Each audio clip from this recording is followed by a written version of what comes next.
If your doctor has said to you you need to have a prostate biopsy, or a family member or a friend of yours has just gone through it, this video may be able to help you through that journey. Hi, my name is Dr. Charles Chabert. I'm a urologist and the director of the Prostate Clinic located on the Gold Coast in Australia. The aim of this video is to try to highlight for you some of the information that we gather at the time that someone has a prostate biopsy. Please, if you get value from the video, please consider subscribing to our channel or liking the video. If you have any questions as we go through, or any comments that you may think might be helpful for other people, please leave them in the comment section below. So a prostate biopsy, a bit of an overview. It can be done in lots of different ways. I've highlighted in previous videos that in North America, compared to the standard here in Australia, it is done in a very different way. In America, it's done predominantly under local anesthetic in an office-based setting, and the biopsies are taken by placing an ultrasound probe in the bottom and guiding the needle through the bowel into the prostate. In Australia, we tend to do biopsies under a general anesthetic. They're done in a hospital setting, so men are fully asleep, and we do what's called a transperineal biopsy, which in essence means that we guide the needle through the skin rather than through the bowel when obtaining our samples.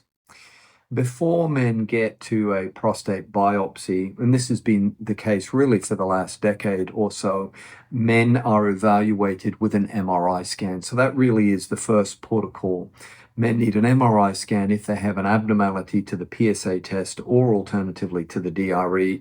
And if we see, if we see a target lesion on the MRI scan, we then proceed to the biopsy to get a tissue sample of the lesion that we can see on the MRI. Okay, let's assume we've been through that process. We then get the results through.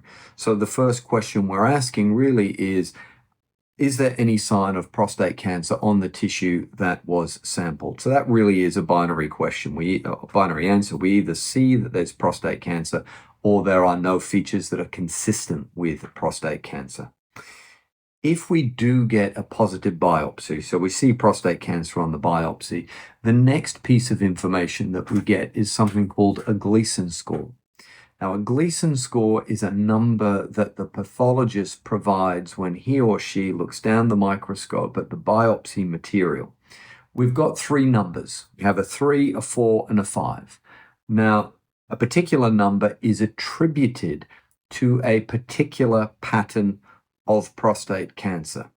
The more aggressive a particular area of prostate cancer is, the higher the score.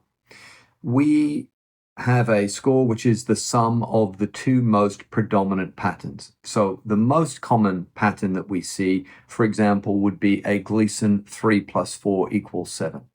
What that means is that that individual has predominantly the least aggressive form of cancer we see, a pattern 3, and he has a smaller amount of more aggressive disease, pattern 4. If someone, for example, had a Gleason score of a 4 + 3 = 7, it means that they've got more pattern 4, a smaller amount of pattern 3, and so their cancer, although it's still a 7 at the end, their cancer is a little bit more aggressive than someone who has a 3 + 4 = 7.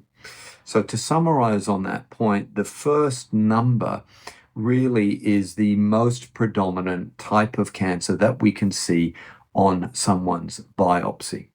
So that gives us the overall grade. And whenever we have a new diagnosis of any cancer, two of the key main features that we look at are the grade, which really is what we have found. Is it more aggressive or less aggressive? So from a Gleason score point of view, the higher the Gleason score, the more aggressive that cancer is. The lower the Gleason score, the less aggressive it is. So the least aggressive form of cancer we see is a Gleason 3 + 3 = 6. And certainly in Australia, we tend not to manage these men definitively, and we tend to follow them up with simple surveillance. Now, beyond a Gleason score, we also get a disease burden, i.e., what's the extent of the disease? How much? How much are we seeing? And there are different ways that we determine if someone's got more cancer or less cancer. Number one, there are more positive cores. Now, every urologist will have a slightly different template. They will take a slightly different number of cores when they're assessing a particular area. But crudely speaking, as I'm sure you can understand, the greater the number of cores that are involved, the greater the volume of cancer that is present, the greater the disease burden, and we factor all of that in when we're making treatment-related decisions. Now, beyond having more cores involved, we also get a percentage of a particular core that is replaced by cancer. And so a core, we talk about these core samples, they are very fine strips of tissue. They're anywhere between 10 to 20 mil long, and in the report, it will tell us specifically a percentage. So we might get 30% of the core is replaced with cancer, and then we get a Gleason score. Or it might be larger volume disease, and it might say 80 or 90% of that core is replaced with cancer. So what that means in essence is if you've got a core of 20 mils and most of it is replaced with cancer, there may only be a small amount, 10%, that has benign tissue only. So we look at volume of cores, a number of cores, the volume of disease, percentage-wise within a core that is involved, and that gives us a, if you like, a crude metric to try and work out disease burden.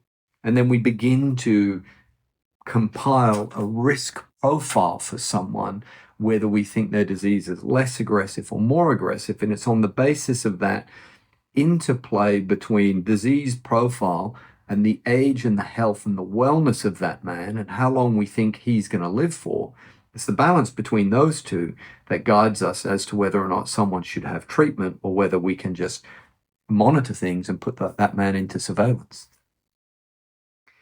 Now, if someone has a positive biopsy, so if we find prostate cancer on the biopsy, the next step is to stage their disease. And staging someone's disease, in essence, is a sophisticated term for basically saying, is there any spread? So we're trying to work out, does someone have spread of their cancer, or is everything contained within the prostate? Historically, the way that we would stage someone's disease was with a bone scan and a CT scan. A more modern approach, and certainly this has been the method that we have adopted at the prostate clinic for around 6 or 7 years. The mainstay really is with a PSMA PET scan. It's a whole body scan. It uses a specialized dye, and it's a very sensitive and specific way of us being able to assess, is your cancer just in the prostate, or is there evidence of activity or cancer cells somewhere else in the body? As I'm sure you can appreciate, the management of those two different scenarios is very, very different. Important to be aware also, following a prostate biopsy, there are some very common side effects, if you like, that we see. It's very common for men to have blood in their urine afterwards, to have blood in their ejaculate fluid, and they can see blood in their stool. The thing that the majority of men report back to me that they find the most alarming is blood in their ejaculate fluid. It can last for a few weeks and it washes out a little bit like a bruise, but blood in your urine usually is self-limiting within a couple of days, and blood in the stool similarly settles down within a day or two. I hope this answers some of the questions that you may have had. If you do have any comments or questions or anything you'd like to share with other watchers of this video, please leave your comments, your questions down below. Until the next video, take care of your prostate.